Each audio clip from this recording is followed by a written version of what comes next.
justamente con la educación. Preocupación ha generado la cantidad de vacantes en liceos emblemáticos de la comuna de Santiago. Esto luego del proceso de matrículas de diciembre y enero. Esto referido a los liceos emblemáticos.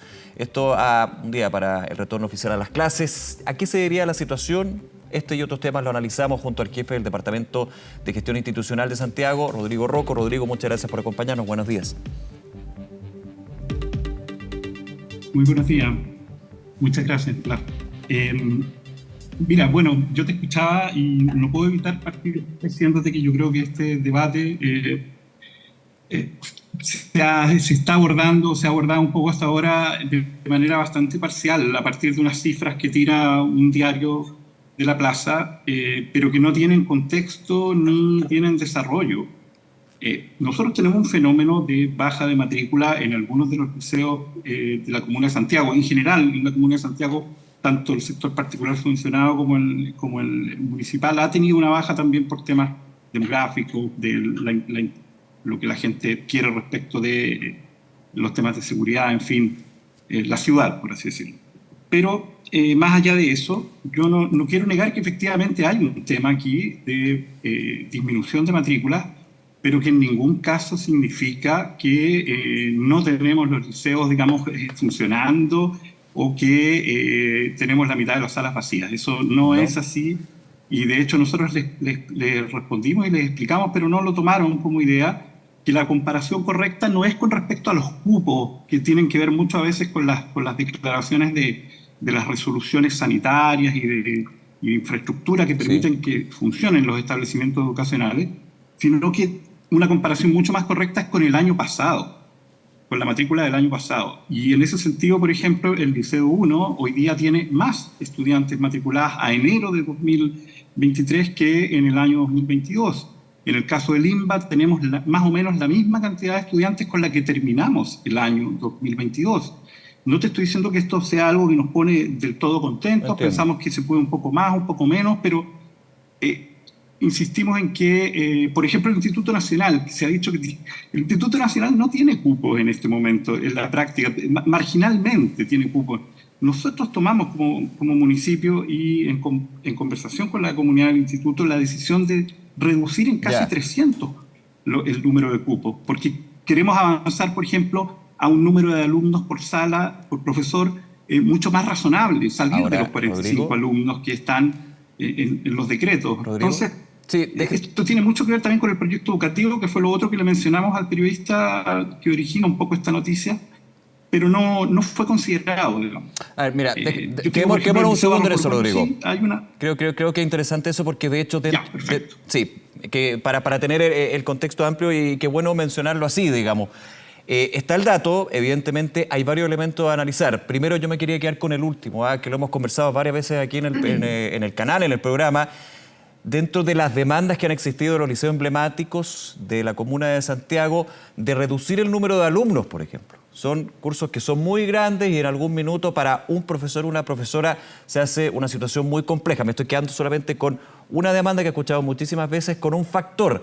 Eso se ha ido aplicando también desde el municipio de Santiago como sostenedor de ir bajando los cupos vacantes para también bajar el número de alumnos, que obviamente se da desde los cursos más chicos, más bajos, ¿cierto?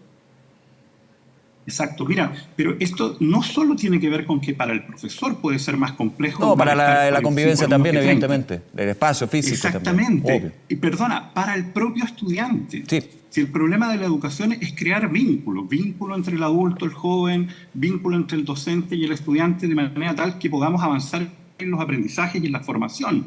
Entonces, el vínculo es más difícil, efectivamente, con grupos que terminan impersonalizando a los chicos. Esto es algo que ellos mismos, las jóvenes nos vienen diciendo, yo creo, hace bastantes años. Entonces, cuando se dice, mira, no, es que antes había mucha más matrícula, mucha más presión por entrar, sí, ok, pero eran condiciones que no eran necesariamente las ideales. Yeah. Yo te digo, incluso, en algunos momentos de historia de hace 15 años para atrás, probablemente se hacía caso omiso un poco a la resolución de capacidad máxima. Las resoluciones de capacidad máxima tienen que considerar las salas, los patios y los baños. Claro. Esos son los 3 puntos esenciales. Bueno, muchas veces, por ejemplo, se obviaba el tema del patio. El espacio común. Bueno, pero eso va generando unas condiciones de educación que no son las que queremos. Yo te quería agregar otro tema que para nosotros es bien relevante en el espacio común, tal cual, el espacio de convivencia, como decías tú.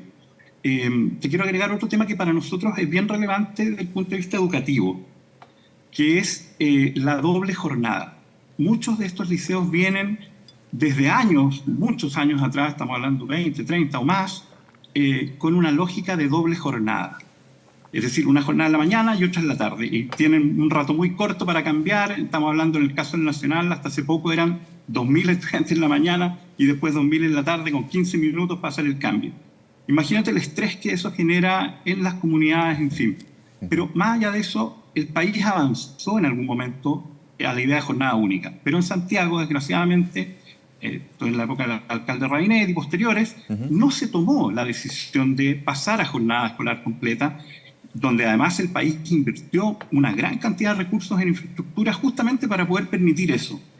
Bueno, nosotros estamos aprovechando esta circunstancia para ir paulatinamente conversando con las comunidades, con los y las docentes, para pasar a la jornada escolar única, que permite ofrecer una mejor educación, porque permite que trabajemos asignaturas y contenidos de aprendizaje fundamentales en la mañana, por ejemplo, y en la tarde, por ejemplo, que es la idea original de la KEC, avancemos en talleres, en otras áreas de interés que puedan tener los estudiantes, y por lo tanto su vida escolar se enriquece. Bueno, pensamos que eso debiera ayudarnos a mejorar la convivencia y a reducir problemáticas que hemos tenido durante los últimos 10, 15 años, que son muchas movilizaciones, a veces hechos de violencia que son totalmente condenables, pero, insisto, lo fundamental es que lo estamos tratando de enfrentar también desde lo educativo, no solo desde la reacción ante los hechos, digamos, sí, o solo lo represivo, digamos. Claro, desde lo punitivo, desde la seguridad, y así debe ser una mirada integral, porque finalmente no nos podemos quedar, y uno entiende eso desde la gente con la que conversa, la que sabe del tema educacional, no se puede quedar solamente en un tema de seguridad, pero indudablemente el tema violencia es un punto negro de los, insisto, liceos emblemáticos el día de hoy, y no solamente el año pasado, sino desde hace ya varios años. ¿Cómo se aborda eso? Insisto, sin dejar de lado lo que mencionabas tú, Rodrigo, que es la interna en el aula, en el tema educativo, pero claramente, y no porque sea más público, más vistoso, lamentablemente, y más violento, el tema de seguridad igualmente afecta a la comunidad educativa y a los propios alumnos, que finalmente ven truncadas sus clases durante el año. ¿Cómo abordar eso? Totalmente. El daño de hechos de violencia agudos, digamos, es tremendamente grande para las comunidades. Pero yo te diría que, mira, el año pasado lamentamos efectivamente que se hayan seguido produciendo hechos. Pero creo que en algo avanzamos de manera importante, y es que se fueron aislando estos hechos. Es decir, no cuentan ni contaban con la masividad que tuvieron en otras épocas. Estos mismos tipos de hechos, digamos, en el 2019, 2018 y antes, tú veías que había salidas y personas que podrían ser estudiantes o no, pero que se ponían overoles, que lanzaban bombas molotov a carabineros, etc. Pero que al mismo tiempo había mucha gente mirando, había mucha masividad. Bueno, eso afortunadamente creo que lo hemos logrado reducir justamente. Primero, por mostrar que la institucionalidad educativa tiene que dialogar con los jóvenes, ¿no? Esto no es un tema de que, lo quiero plantearte finalmente, sí, es que la gente que sale a cometer hechos de violencia no está por un petitorio, no está levantando una idea, mira, mejoremos el baño, pintemos la sala. No, tú puedes pintar la sala y mejorar el baño, y probablemente las personas que tienen distintos móviles para poder ejercer ese tipo de hechos de violencia, van a querer seguir haciéndolo igual. Entonces, claro, ahí yo estoy de acuerdo contigo, lo que corresponde es aplicar medidas punitivas según corresponda, digamos. Y en eso nosotros estamos coordinados con la Fiscalía.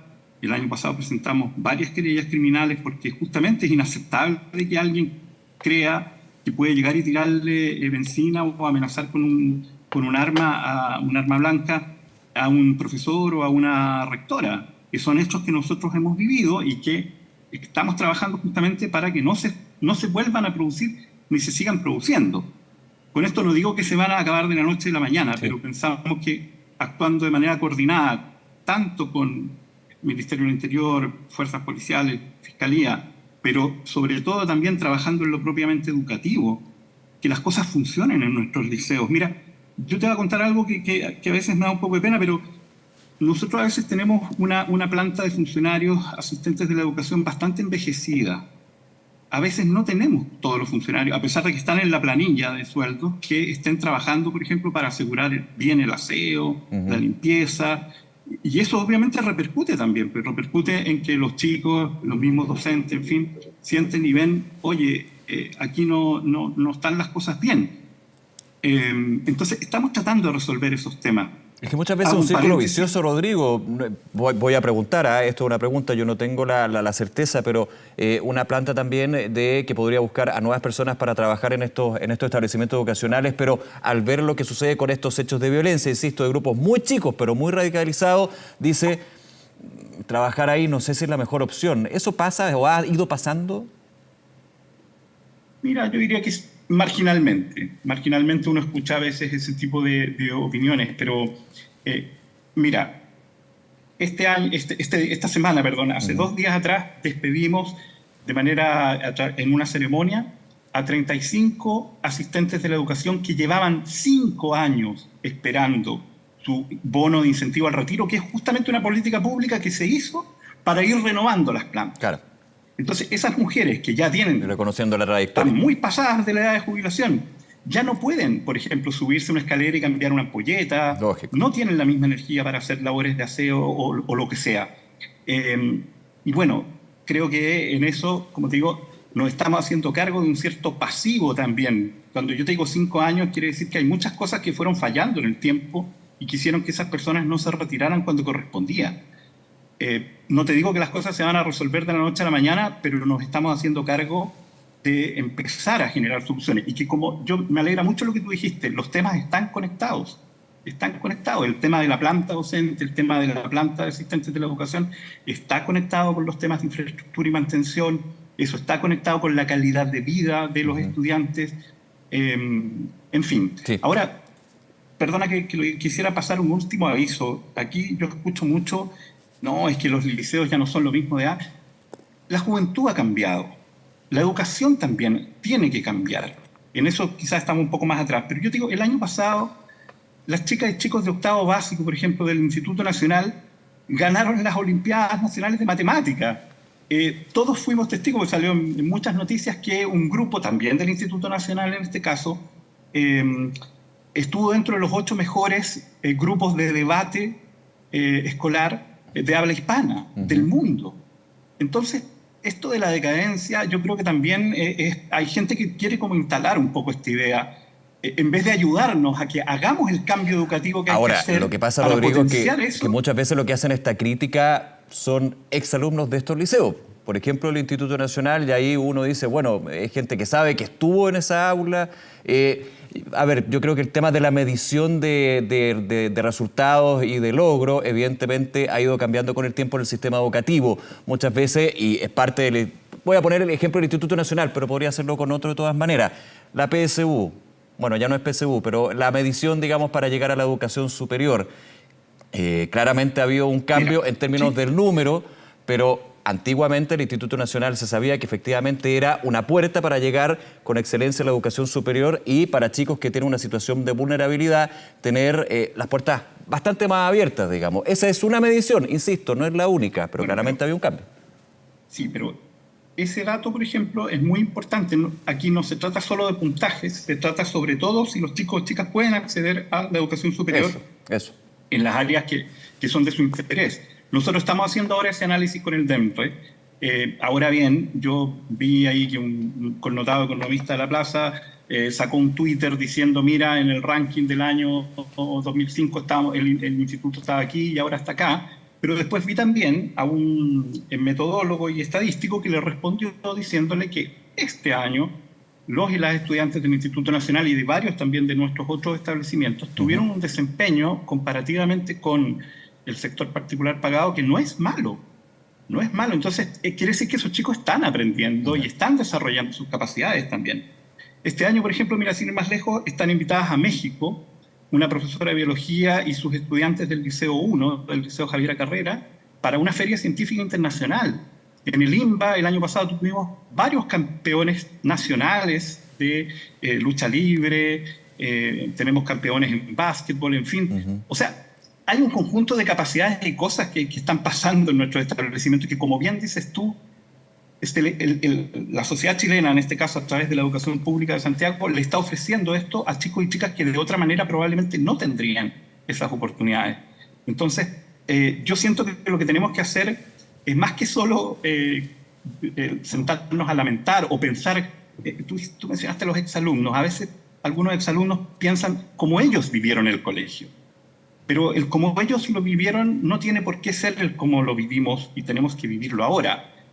Ciertamente, las cosas malas hay que cambiarlas, ¿no? Cuando esto es dejando fuera el tema de la violencia, digamos, eso no es aceptable bajo ningún punto de vista. Pero me refiero a la forma en que nos relacionamos con los jóvenes hoy día, es un tema que nosotros también estamos tratando de abordar desde lo educativo. La idea de un liceo donde hay 45 chicos por sala sentados 8 horas al día escuchando a profesores que les hablan, esa idea de educación es una idea totalmente del pasado. Totalmente del pasado. Y probablemente muchos chicos que se sienten enfrentados a eso se van a sentir también ellos mismos violentados un poco. Entonces tenemos que ofrecerles otras cosas desde el punto de vista pedagógico y educativo. Y ese cambio es el que estamos tratando de hacer, porque ese cambio no es fácil. Hay que hacerlo con las profesoras. Sí, cambio y una mirada integral. Déjame cerrar el tema de seguridad con una pregunta bien directa. ¿Cómo se aborda la aplicación o no de la ley Aula Segura en términos de hechos de violencia? Porque tú mencionabas el punto de dejar a disposición el Ministerio Público, la Fiscalía, las policías, pero yo me voy a la interna del reglamento de convivencia y de la norma de aula segura, en este caso, que ha sido tan debatida y miradas bien contrapuestas entre el sostenedor, exfuncionarios de los liceos. ¿Cuál es la postura que tiene el sostenedor, en este caso el municipio acá? Mira, yo creo que la pregunta es bien importante porque yo creo que esa discusión se desvirtuó, desgraciadamente, yo creo, desde el origen, porque lo que se instaló es una lógica de tener herramientas para perseguir a los jóvenes sin necesariamente tener todas las pruebas, sin necesariamente hacer un debido proceso. Finalmente, la ley lo que hace es que modifica o establece un cierto tipo de procedimiento que es un poco más rápido que otros, digamos, o por lo menos esa en principio puede ser la idea. El punto está en que, primero, nosotros, y eso la alcaldesa ha sido clara, la ley es la ley y rige para todos, y las herramientas que ella ofrece están ahí para ser ocupadas. Lo que no queremos nosotros hacer, y no hemos entrado en eso, y no vamos a entrar en eso, es la lógica de criminalizar por criminalizar. O sea, si hay unos chicos que quieren manifestar, si nos quieren plantear demandas, nosotros los vamos a escuchar y los vamos a recibir en primer lugar. De todas maneras, pero te pongo el otro caso. Si hay un chico identificado dentro de la comunidad de un colegio que tiró una bomba Molotov, ¿cómo se aborda ahí? Bueno, hacemos lo que hicimos el año pasado con ellos. En el INBA, por ejemplo, y en muchos otros lugares tuvimos varias cantidades de expulsados. En total, el año pasado llegamos a 27 entre expulsados y cancelaciones de matrícula. Pero esto no es una carrera de quién expulsa más o expulsa menos, sino que esos procesos tienen que estar bien hechos. Y yo creo que en el periodo en que a veces algunos dicen la nostalgia de una suerte de mano dura, que lo único que hizo fue echarle más benzina al fuego, nosotros también aplicamos la mano dura que corresponde, pero con justicia, en el sentido de que efectivamente cuando hay pruebas se toman las medidas, se habla con las familias y se reubica por la vía de la expulsión o la cancelación de la matrícula a los chicos y chicas que pudieran estar involucrados en este tipo de hechos, porque en eso estamos de acuerdo y los reglamentos de convivencia nuestros lo reflejan. No son aceptables actos que impliquen amenazar a otros, prender fuego, destruir la infraestructura, que de todos, digamos, y de todas. No es aceptable salir a la calle a agredir a las personas. Eso obviamente, aunque el orden público en la calle ya es responsabilidad de carabineros y de la gobernación, pero con independencia de eso, nosotros tenemos que ser enfáticos en decirle a la juventud que no necesita cometer delitos para poder manifestar puntos, si es que quiere manifestar un punto. En eso hay un tema educativo en que nosotros no vamos a transar. No es necesario cometer delitos para plantear demandas o o lo que sea necesario por parte de la juventud. Rodrigo, déjame ir a un punto también en relación a los distintos factores que estamos comentando y, por supuesto, agradecido estos minutos y esta conversación. La infraestructura, inversiones que se realizaron durante los últimos meses para mejorar la infraestructura, generalmente una demanda, una necesidad que sale muchísimas veces de la voz de los mismos estudiantes de estos liceos. Y bueno, nosotros hemos sido bastante activos y aprovechamos que el Ministerio de Educación el año pasado, en el plan Seamos Comunidad, abrió la línea de conservación para proyectos de emergencia. El municipio postuló 40 proyectos, la alcaldesa ha sido muy insistente en eso.